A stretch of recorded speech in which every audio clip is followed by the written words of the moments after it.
Are you not sure how to format your resume into a Canadian one? Today's video is for you, so make sure you stick until the end of this video. Hi, it's me again, Coach MC, your SLE planner, Steady Live Explore Canada, appearing for another Friday video, and my mission is to help you, international student, with actionable and easy guide towards your Canadian dream. If you're with me, make sure that you subscribe and like this video. So if you're about to come to Canada or even applying for admission, this video is very important for you because I'm going to tell you and share with you how can you make a Canadian format. So I'm gonna share with you my actual resume that I've been using in Canada, and I'm going to separate this into 6 sections. I want to go through one by one, so let's get started. I'm actually looking at my resume right now, so let's start with point number 1, which is your personal details. So let's start with your full name, and then you can also include your profession. Let's say you're a nurse or registered nurse. And then you can include your address. You don't have to be specific. My teacher told me that you can also include city and province. You don't have to put your mailbox or something like that. You can include your postal code, your email address, of course, and then your phone number. I would recommend that you get your phone number ahead of time. Even though you're still outside of Canada, you can do that. I can have a separate video on how to make that one. So yeah, those are the things that you should include in your personal details. You don't have to include your photo. So that's something that I did before. I made a mistake on that, so make sure that you don't have a photo. The main reason why I did not recommend to include your photo is just to avoid discrimination. Next one is a summary of qualification. For this one, it's important to highlight your education and work experience, especially if it's related to the job listing.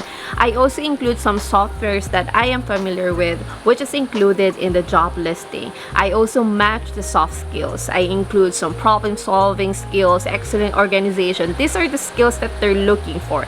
So I made sure that it's actually matched to the job listing. Now let's move on to the work experience. I always include all my work experience and start with the recent. For each work experience, I only highlight 3 responsibilities, and these responsibilities are actually matching the job listing as well.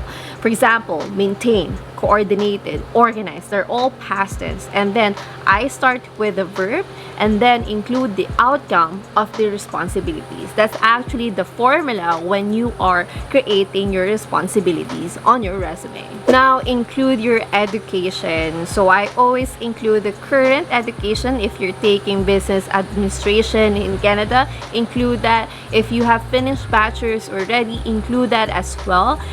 I don't recommend to include those education that you did not finish. Always include the ones that you have already finished and currently taking as of the moment. Here's another point that I wanted to highlight, which is the community involvement. I don't have this in my resume before in the Philippines or in Dubai, but in Canada, I include that as well. I feel like this is really important to highlight that you are also doing something else apart from your work, apart from your education.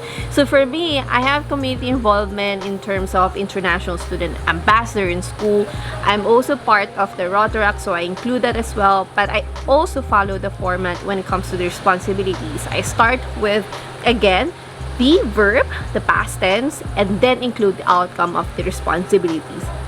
So you don't have to have a lot of community involvement. I think 1 or 2 is enough. And then you can also include your certifications. If you have finished some short courses or license related to the job, that's really important to include in your resume. If you have first aid, women's, those are the certifications that most employers are also looking. So make sure that you include that as well in your resume. You put that at the last part of your resume. And again, guys, resume is really personalized depending on the job. So every time I apply for a job, I always update my resume. I always customize it depending on the job listing. So as you can see, I always include the verb, I include the soft skills listed on the job, and also the education and certification related to the job that I'm applying for. So there you have it, the Canadian format resume. If you have any other question, make sure that you comment in this video and we'll try to answer that. And we're also here in the Philippines. If you want to meet us and join our student meetup and networking event with aspiring students, You are free to join us. Please register into our link in our description box, and we'll see you soon. Thank you for watching this video. In our next video, we are going to talk about accommodation. So I'll see you in the next one. Bye!